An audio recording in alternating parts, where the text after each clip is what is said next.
As the heartache mounts, so do questions about the rollout of the COVID-19 vaccine, now falling far short of promises made by the federal government. Republican Senator Mitt Romney unleashing a New Year's Day rebuke, calling the Trump administration's guidance to states, quote, incomprehensible and inexcusable. So what's holding up the mission, and what can be done now to get it back on track? Here's ABC's Trevor Ault. After days of Americans enduring hours-long lines for vaccinations, frustration is mounting over a campaign that's far behind schedule and in some communities grinding to a halt this holiday weekend. And tonight, officials slamming the federal government's vaccine rollout strategy. We've got to organize this like the national emergency that it is. We've sat back and assumed that somehow creating the vaccine was all we had to do. And that was simply inadequate. Republican Senator Mitt Romney says the lack of a comprehensive federal vaccination plan is as incomprehensible as it is inexcusable, suggesting a slew of possible ways to accelerate the process, like setting up vaccination sites at every school. My plan is just put out there as a, if you will, a brainstorming device to let people start thinking about some ideas.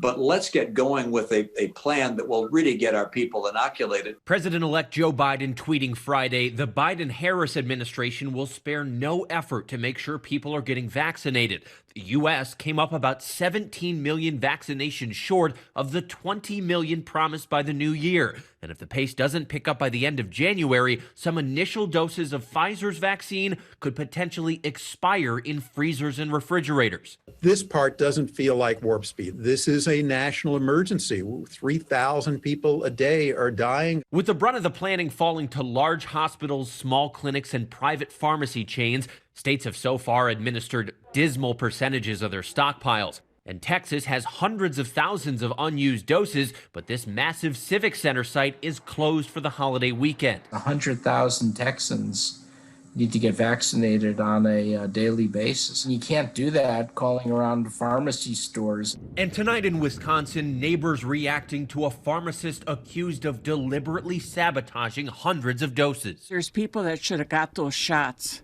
And what if they get the virus now? It's horrible that somebody would do that on purpose. Really a disturbing headline in all of this. Trevor Ault joining us outside a New York City hospital. And Trevor, the people who received the first doses of the Pfizer vaccine will be due for their second shots next week. But some argue we should put more emphasis on getting more Americans their first shots.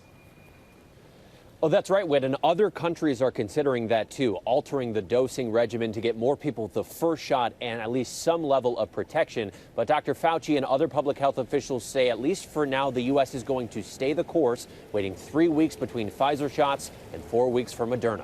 Whit. Trevor Ault, our thanks to you tonight.